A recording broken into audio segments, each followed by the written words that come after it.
Welcome to Grateful Connections, What Gratitude Built, the podcast where women in business share the lessons, strategies, and gratitude behind their growth. Here's your host, Malinda, leading inspiring conversations that fuel your growth, spark gratitude, and remind you that you're not building your business alone. Hello, everybody. Welcome back to the Grateful Connections, What Gratitude Built podcast.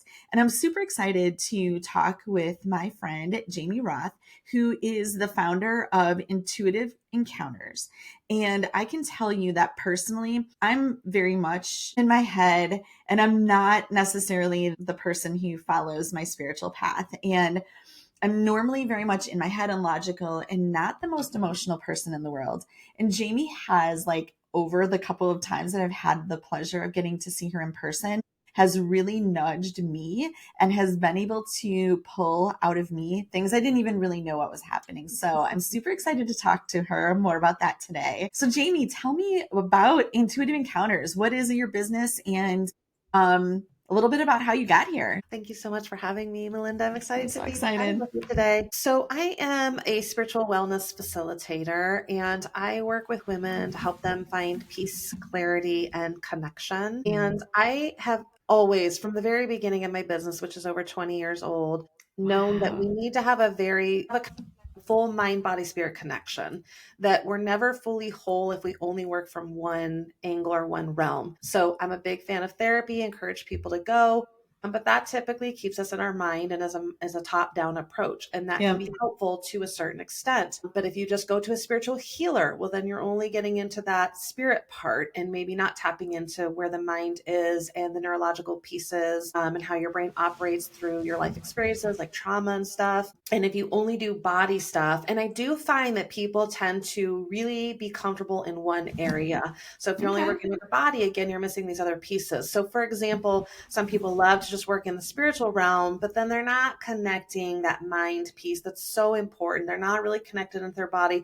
They want everything to just sort of be love and light and put a spiritual angle on it. And that's beautiful. I'm deeply spiritual, but we are human. And I like to guide women in the full human experience. So I like to make things attainable and practical, but also very spiritual and connected. And so I find that people are really connected to one. So some people are really comfortable in the body. So they're very good with things like dance and exercise and movement, sex, like they're very comfortable in the whole physical experience. They sort of lack shame around that. And then there's people who are fully into the mind, and you sound like you're a mind person where you're just very always in my head and figuring things out like it's a puzzle, applying that logic, the intellect, the facts, but you might, sort of lack in some of the other areas. And again, I believe that the human experience is a mind, body, spirit. So I offer the full gamut to provide as much to all of that as possible. So I do intuitive counseling for the mind approach. I do Reiki energy services, and I will just go ahead and say up front that all of my services can be virtual and in person. I'm located in West Lafayette, Indiana, but I've been doing virtual. I'm like a virtual OG, talk about Skype and everything. Way before Zoom. I have a little pride in that. I'm not going to lie. Zoom came on, the exit came on, and I was just like, oh, I got this. Yeah, that's amazing. Yeah, and because everything is energy, virtual works just as effectively. And then I think the very first thing you experienced was my Goddess Flow practice, which is a somatic healing practice. And really quickly, somatics is the dropping into the body piece. It's allowing yourself to feel yourself fully physically as well as emotionally. Gotcha. So I want to dig into a couple of these things for sure. Yeah, go ahead. Okay, so I've been curious, because you're not the only person I've talked to or have learned you can handle energy remotely. So how? What does that mean? What is it? How do you feel it when we're connected over the internet, or is it something you see? How does it connect with you? I got you. I have a whole spiel. All right. I love it. I know we have somewhat limited time, so I'm going to try to condense this, but I feel like I'm pretty good at explaining this. So we're going to start with physics. We're going to start with science. You like that, right? Yes, that makes my brain happy. So everything is energy, and basic physics, like high school physics, taught us this, right? Everything is in the form of atoms and or molecules. Although I'm 48, so since we took physics class, or since I took physics class, it's progressed a bit, and they've actually found there are even smaller particles than atoms. They're subatomic particles. Okay. But whatever the particles are, they move, and they create what's called a vibrational frequency. That is factual science. Everything around us has a vibrational frequency. So, for example, a couch. If you were to come into my healing studio, you'd see I have this beautiful purple vintage couch. And we both perceive the vibrational frequency of it as a couch, meaning we know we can sit our bodies upon us and it will hold us. It's not going to turn to water. It's not water. I have a, desk that's holding my computer right now. It has a vibrational frequency of the wood, of that it can hold things on top of it. It doesn't change. It doesn't move about. It's just a desk, right? And science has many, many tools to prove vibrational frequencies and kilowatts and hertz and all kinds of different ways. Okay. So then there's quantum physics, and quantum physics takes it much, much further. I am not a quantum physicist, and I will be upfront right now and tell you that a quantum physicist might hear this and call bullshit on it, and I'm fine with that. Okay. I believe that it's very interesting. Spirituality loves science because in spirituality, we believe science proves spirituality. Science doesn't like spirituality for whatever reason. Okay. I'm not a quantum physicist, and this is very, very basic, and I am approaching it from both a science and a spiritual perspective. So I always tell people, take it or leave it, however you want. But quantum physics takes it even further. This part is factual, and it has discovered that everything is made of energy, the galaxy, the stars, and that we have a quantum field. That's factual. And everything is interconnected through this web of this quantum field. In spirituality, we have taken that to mean that everything, including your thoughts, your words, your actions, are all energy. They're all an energetic vibrational frequency. Okay. Now, this has continued to be proven in the fact that science, our basic science, has actually proven that emotions do have a frequency. There is a scale, the emotional scale of vibrational frequency via hertz, based on hertz, that has proven this scale. So again, vibrational frequency actually has to do with speed. It is how fast or slow or anywhere in between something moves at. Okay. And so, like we said, most static things have a vibrational frequency. Everything has a vibrational frequency, the couch, the desk, but so do our emotions and our words and our feelings. So on the vibrational frequency scale of feelings, you will see, if I were to show it to you, you will see that on the slower end are things like apathy, grief, anger, shame. On the faster side of the scale are things like happiness, joy, gratitude, authenticity. Now, something I like to make very, very clear, this is very important. There is not a good or bad on the scale or on emotions. There is not a right or wrong. It's very easy to look at the scale and think it's linear and think, well, I don't ever want to be angry. I don't want to ever experience, apathy. But that is part of the human experience. And we are meant to experience the whole range. And unlike a couch, human beings are not static. We think, we feel. They have proven clothing has vibrational frequency. Organic cotton and linen are of the highest, fastest. So therefore, typically the fastest part of the vibrational scale is typically considered the healthiest, or where you sort of want to be. So like it feels better. And things with these microplastics in it, all our clothes that have all those microplastics vibrate on the slower frequency. So when you're enrobing yourself in clothes, it is important to think about what you're literally putting on your skin and over your energy, over your aura every day. Food has a vibrational frequency. This is an easy one.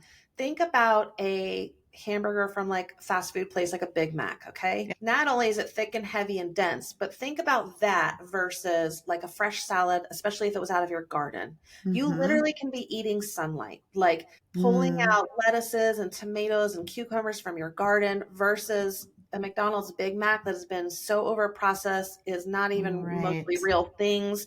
It's been through so many hands, boats and planes and trains. And then the worker, who may or may not be in the best of place in their life, the best mood, is preparing it and then handing it to you. All of that energy is in that.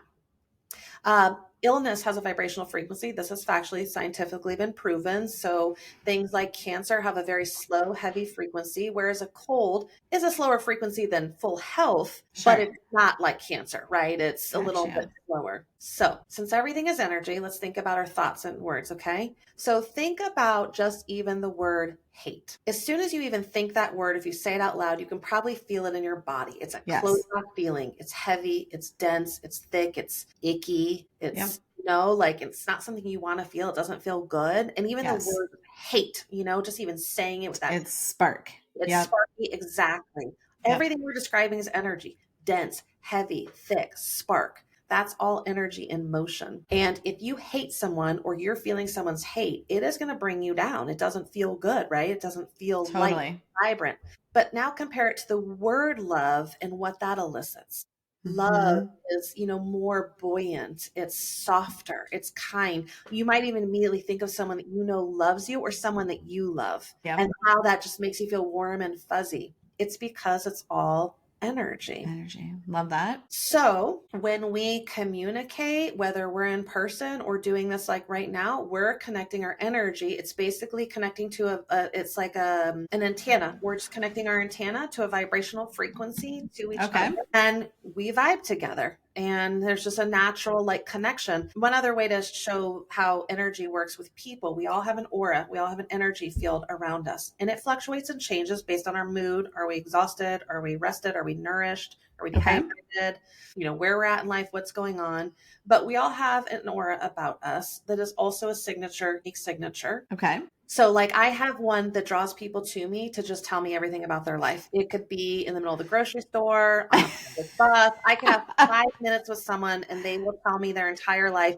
And for years before I did this work, I was like, what is that about? And then when I realized who I was and what I do, I realized that's a part of my unique energy imprint. And it's not totally me. Wow. Lots of people have that, but I definitely know that's a thing for me. Yeah. But think about when you go into a new space with people you've never met and how you're just drawn to certain people or maybe even repelled by someone. And the repelling one is the more curious one, right? Like you don't know anything about that person. You've Right. never had a conversation. You have no logical reason to have some feeling, but you just do. We're not all meant to mesh together. Everybody's energy doesn't always get together. Sometimes it clashes, sometimes it repels. So I talked a lot. Are there any questions? Does that help you a little bit? No, it makes sense. So how do you interpret it though? I guess the last question to tie it together, how do you interpret that or feel that or connect with it virtually? Like you said, there's an antenna, but like, are you feeling a certain way about our conversation? Are you able to see like the aura around me because we're talking, over camera, or like what is the physical thing that happens for my logical brain to translate into how you interpret and how we end up working together, even though we're virtual? So great question. And what we need to know about this is that there are various ways in which we receive intuitive input. They're called the clairs. So there's clairvoyance, clairsentience, clairaudience, and claircognizance. I'll quickly run through them. So claircognizance is, I think, what most people think of as being intuitive or AKA psychic. It's just knowing without knowing why you know. It's just, and I think most people have experienced this at some point in their life, or I think actually, I find a lot of people have experienced it a lot. They just didn't have a term for it, or they didn't really attach it to intuition. They were just like, oh, that was a weird phenomenon that happened.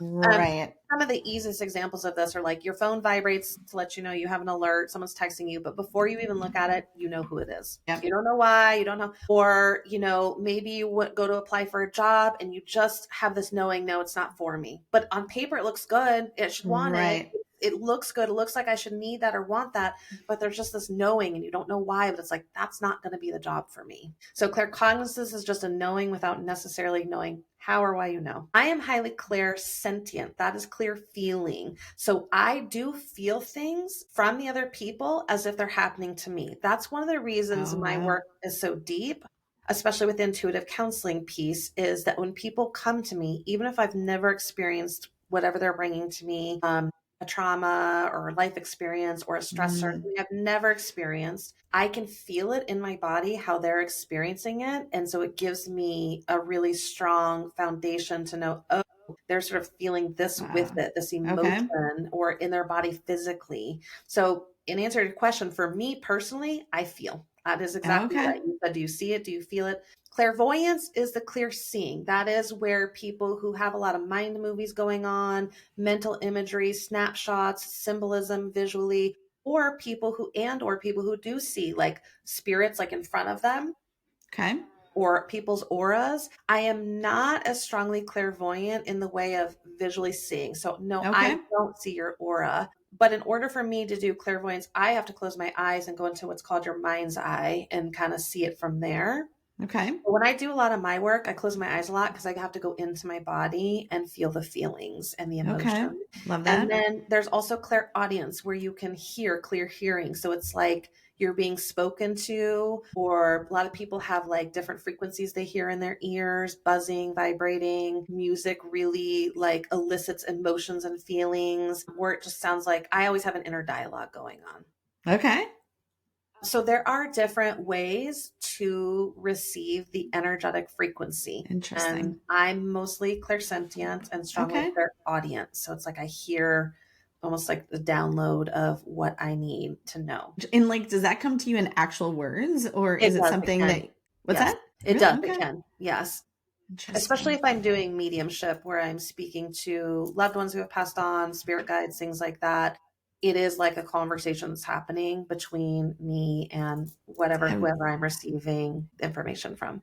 So fascinating. Like I've definitely had some conversations with, or been around some people who've had those conversations, and I'm always like, I mean, again, doesn't happen for me. So that's why I'm extra curious about this.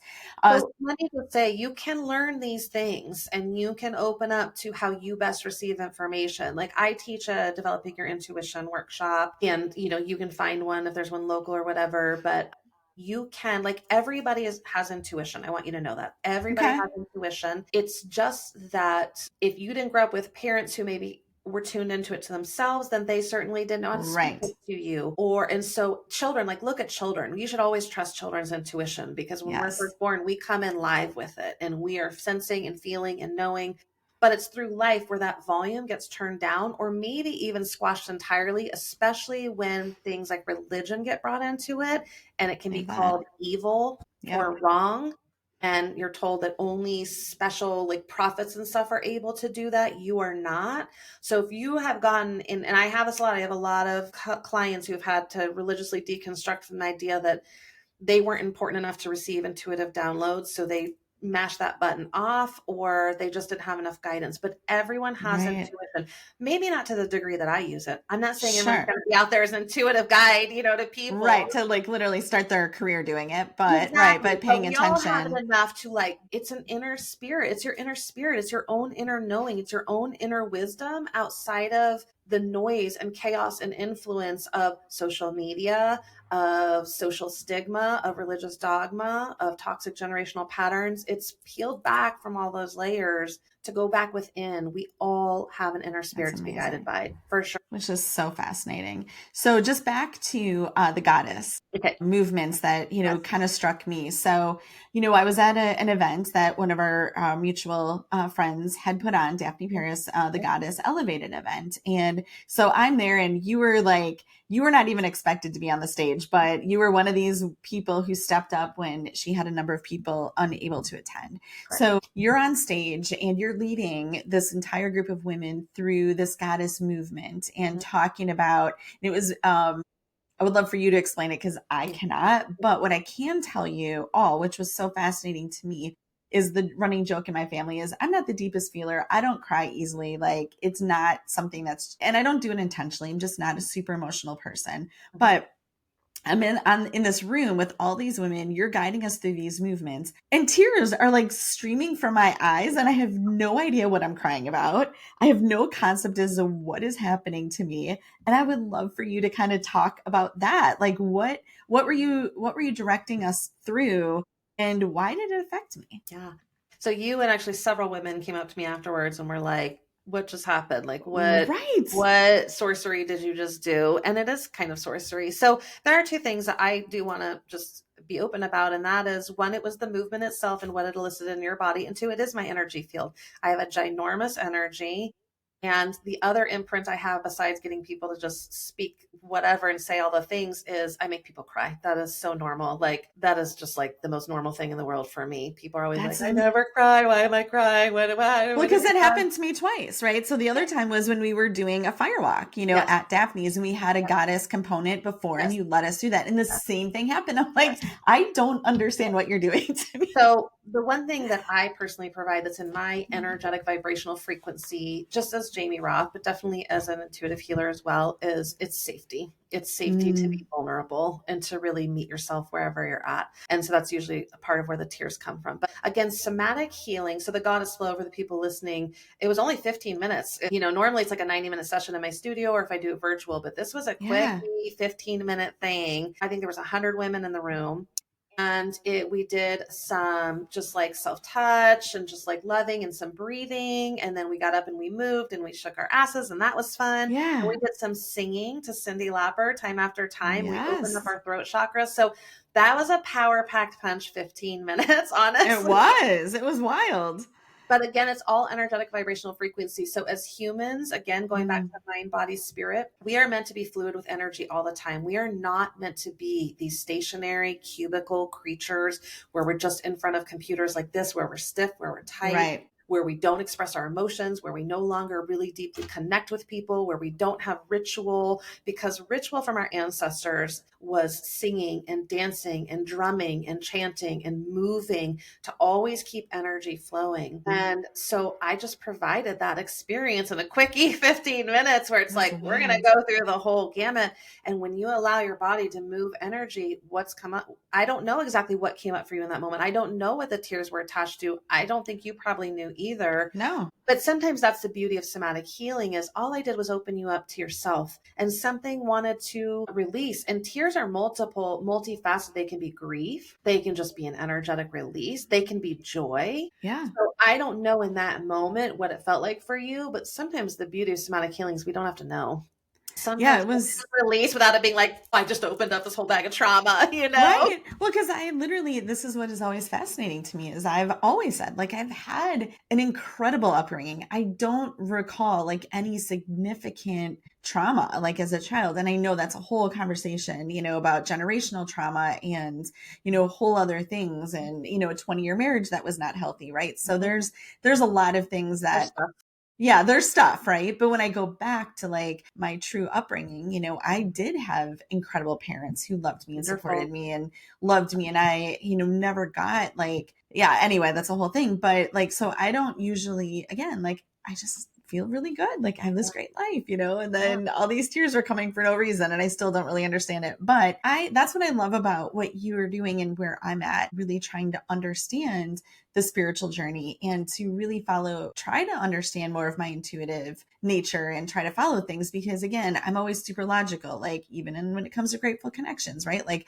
how am I going to turn this profitable? How am I going to make money? And to me, I'm still so in my head about trying to plan and figure it out where I'm like, I just want some of that spiritual direction that so many other people are intuitive with. And, and obviously there's a good chance I'll be working with you to try to, unleash some of that. So, I love that so much. I just want to say like, there's so much you said that I want to respond to. I don't know if I can remember it all, but it was just really beautiful because first of all, thank you for reminding us that some of us have had wonderful childhoods. You know what I mean? So the first thing I want to say is not everyone has what's called big T trauma, where it's just this obvious, like I was assaulted, I was molested, or I lost a parent young. So, and trauma is very different to everyone. Like you can take two kids who, as young kids, the most common thing to like fall off your bike and scrape your knee or whatever, have a really bad fall at some point. That's like so common for kids at some point. You scrape your face off, like whatever. All three of my children went through that.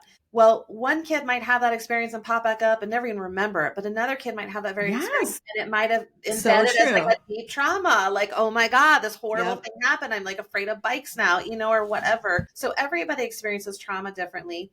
There's also chronic trauma too, where it's just like people who weren't necessarily like physically abused and also people, I don't want to get into all that. We don't have time for that, but basically there was like a lot of yelling in the household and they thought they feel like their childhood is wonderful and nice. And that's all valid and real.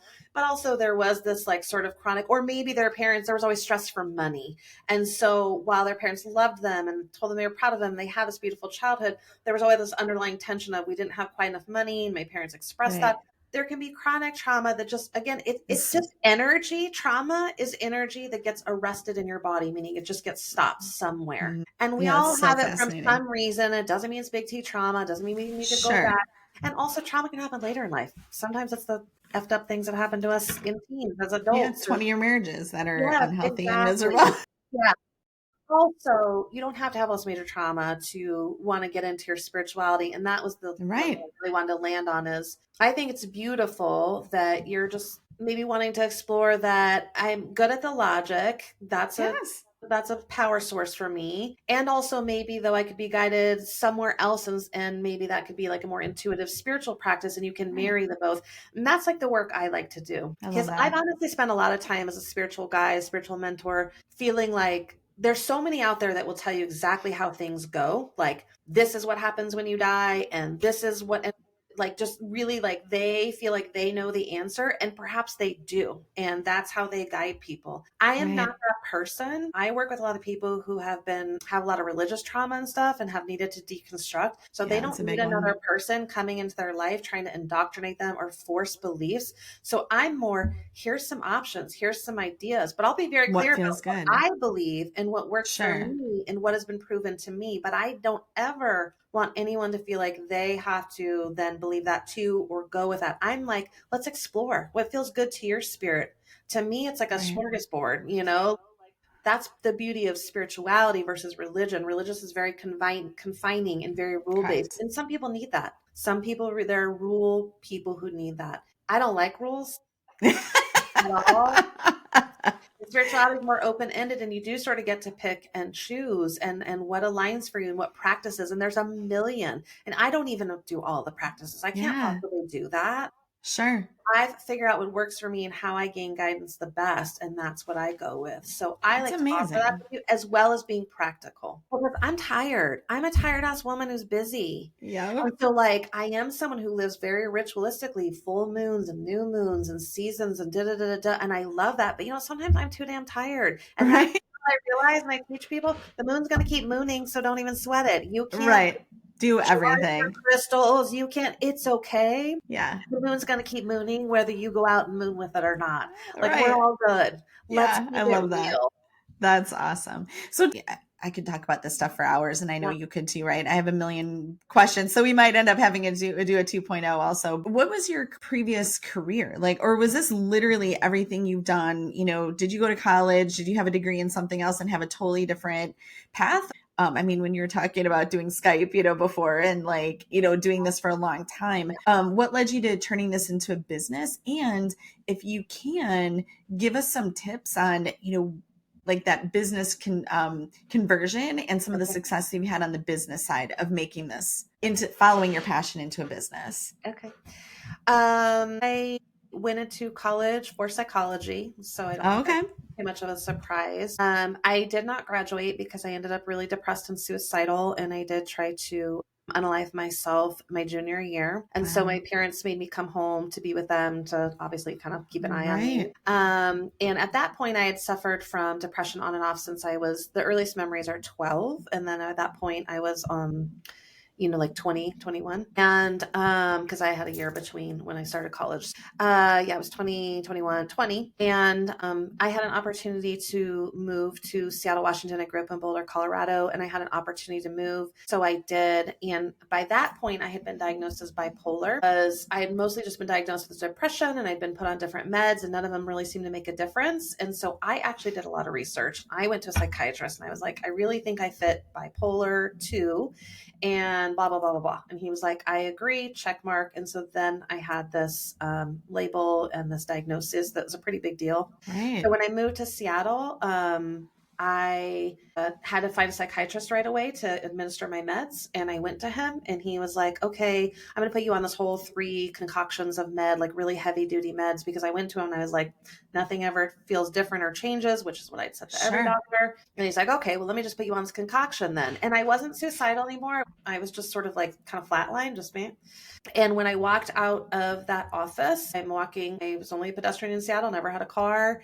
And I'm on this busy Seattle sidewalk and I'm walking towards the little corner store CVS to fill these prescriptions. And life just stopped. And that was my spiritual awakening moment where all of a sudden everything just kind of froze. Although people didn't, they were just walking by me really quickly. And I'm looking at these prescriptions and I'm going, no, this Not a cannot be chance. my life. I'm 22 now. And I'm like, no, or 21. And I'm like, there's no way. I cannot do it like this.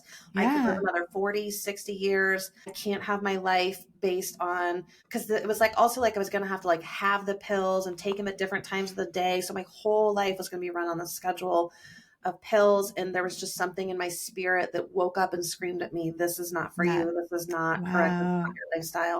I did get the prescriptions filled to be responsible. I never took them and actually decided I was going to wean myself off the meds I was on. I always like to give a disclaimer. If you are dealing with bipolar, you've been diagnosed schizophrenic, anything like that that's on meds, please stay on them. This is not an invitation or encouragement to get off of those meds.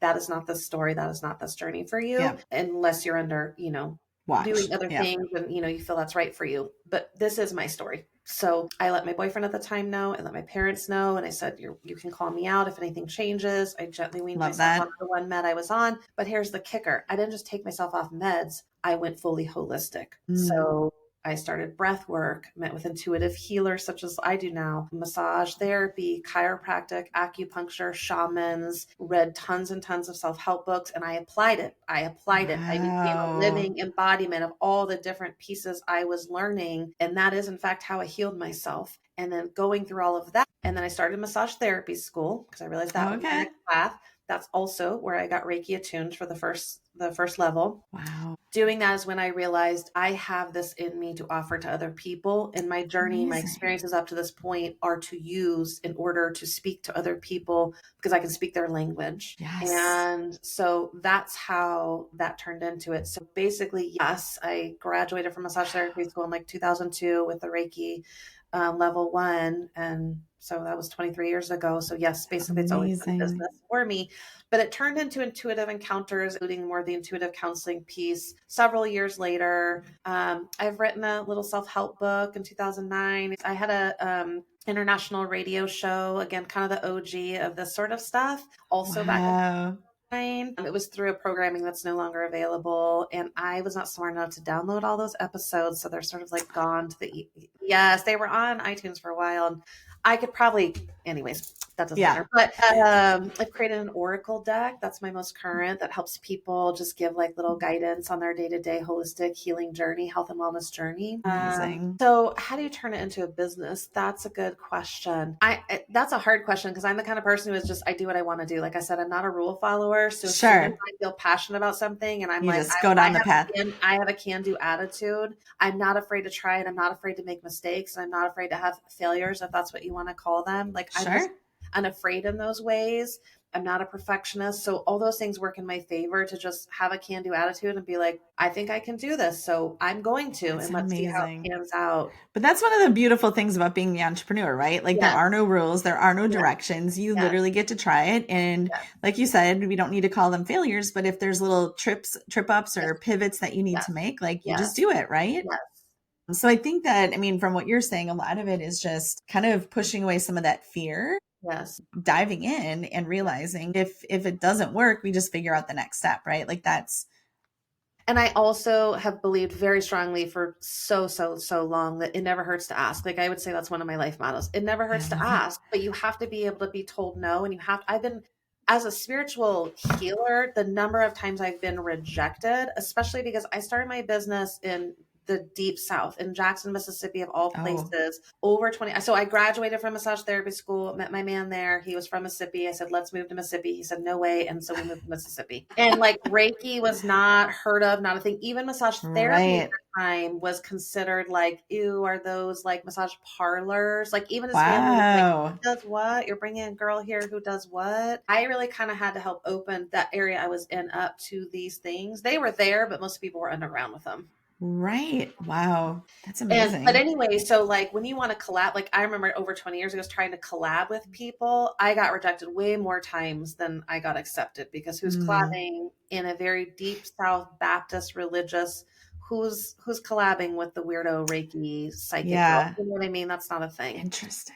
So that's why I had to span out first. Like I really started my business virtually before I even really fully dropped in locally, aside from massage. The massage was doing okay, but I just Right. slowly. So yeah, so I have Wow, lots of that's can-do amazing. attitude. You have to be able to, it never hurts to ask, but you have to be able to receive no and not take it personally, not make it Yes. feel like a failure, like yourself like a failure. That's probably one of the hardest ones for people. I agree. And I think especially as women, I mean, I've had this conversation thousands of times, right? Where we as women are less likely, I Yes. think, in a lot of cases to ask for help than even men, which is interesting. But I think we just inherit so much of this. Well, I can do it and I can do it well, or I can do it better than everybody else. And then when you realize, yeah, if you do ask for help and ask more questions, people are dying to help, right? But we just have to put ourselves out there to ask. So I love that. I mean, Jamie, your story is so fascinating, and I love everything that we talked about. I want to know so much I more. know. So I do think we're going to have to do another episode with you. But one of the things I did want to talk about too is obviously I love to incorporate gratitude Right. into my conversations. So when you think back, and we've heard a significant part of your story, which is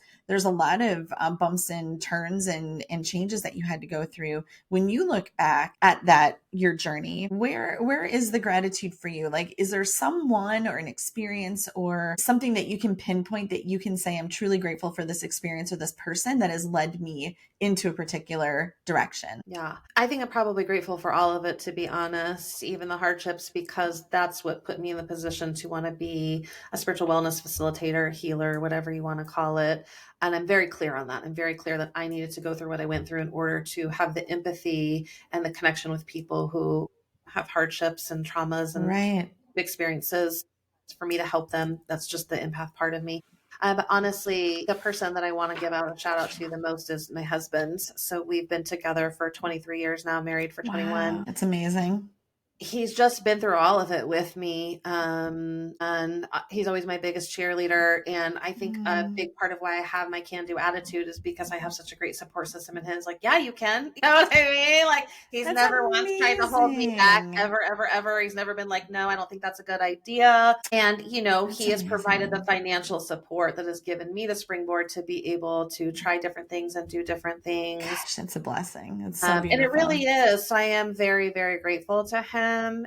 And because it's pretty amazing to have a partnership like that and to have that level of support and Yeah. backbone, Trust me. especially when I don't have family. I'm one of those people that is disconnected from family. Like I don't Mm, literally know mom, dad, like those relationships they're alive, but they don't exist for sure. me personally anymore. So he is my family and Everything. we've created the family. So yeah, That's I'm very grateful for my husband, Ryan.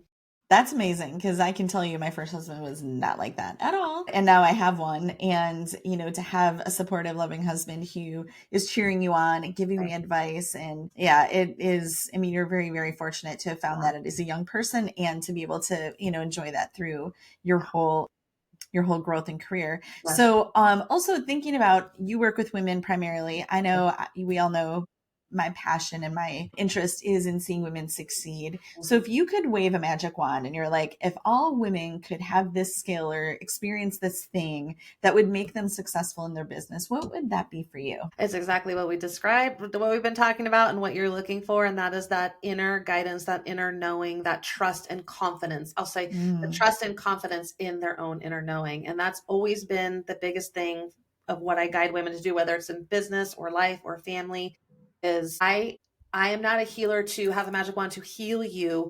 I am a facilitator of your healing so that you can learn to go within. That is always the goal. I don't ever create dependent relationships with clientele. It's like, no, I'm going to get you into love that. you so you have such a strong inner guidance and you no longer can be just fully influenced by all the static and noise. Right. Um, and That's so you know amazing. what direction you want to go. I And love that. yeah, That's awesome. So, you had mentioned you have your Oracle cards. I know you have obviously a website where people can get in touch with you and schedule meetings and appointments. What else, like, where can we find you? What kind of exciting things do you want to share that you're up to? Well, I just hosted a virtual summit called the Freedom Era Summit, and that was over a couple of weekends ago. And I'm just gonna be honest, I've been taking a little bit of a rest since then because that took a lot of energy. It's not available anymore, Sure. although I might bring it back maybe in January to purchase the like 17 hours of amazing presenters and information. We'll see. But Intuitive Encounters, www.intuitiveencounters.com is my website. Nice. And I'm going to be adding on some more virtual group events. Like I know I need to do an developing intuition workshop soon. I do Reiki attunements. I have a virtual Reiki 2 coming up soon if anyone's already attuned to Reiki 1. But you can also just get one-on-ones with me and we can have this kind of conversation and dialogue. And one thing that I offer that I feel special and unique is I actually offer a discounted first session. A lot of practitioners of any kind offer a more expensive assessment session. And I actually offer a 90-minute session for the hour price. So you get like a $30 discount because I think you want to know before you really invest, you know, like, do I, you really connect with someone? So I always find it a little frustrating personally when people charge even more, but I also get that too. You tend to spend more time in assessment, but I actually do it the opposite because I like people to have an opportunity to connect and see if it works for them. So again, I can do energy healing long distance. We can have some intuitive counseling. We can do breath work. We can do goddess flow. I do that in little snippets with clients. So everything is available. You know, you just look up the sessions, the new client specials up there. Intuitive healing sort of encompasses it all. It's just amazing. You don't know what you want. You just pick the intuitive healing session and then we'll just, you know, I'm intuitively guided, imagine. So we go from there. I love it. There's such a part of me Oh, sorry. Go ahead. No. You go ahead. I was just going to say, and also I'm going to be coming towards at least the Chicago area, hopefully with you and your group soon. Yes. And just some different things. So I might be a little more local to some of your people, obviously podcasts worldwide. Well, hope it gets out of into the world elsewhere. That would be truly amazing. But when I was going on, you know, somebody's website to kind of pick from their menu, I thought it was fascinating to pick something that I didn't even know about. And to me, there's so many things to work with you on. I think it would be fun to just go on your website and be like, I don't really know what this is. So let's give it a whirl, right? Like, I think there's so much to learn. And I'm so intrigued by your abilities and just in person, you're just such a sweet and amazing and beautiful soul and a woman who I just am so grateful to have connected with because your passion is just obviously so genuine, and hearing more about your story, that makes perfect sense. So thank you so much. Yes, and I'm sure we will have to have another conversation where I can learn more about all the fun things. So I love it. Thank you, Jamie. I appreciate you. Thank you for having me. Okay. Bye-bye. If you enjoyed this episode, I would love for you to subscribe so you never miss a conversation.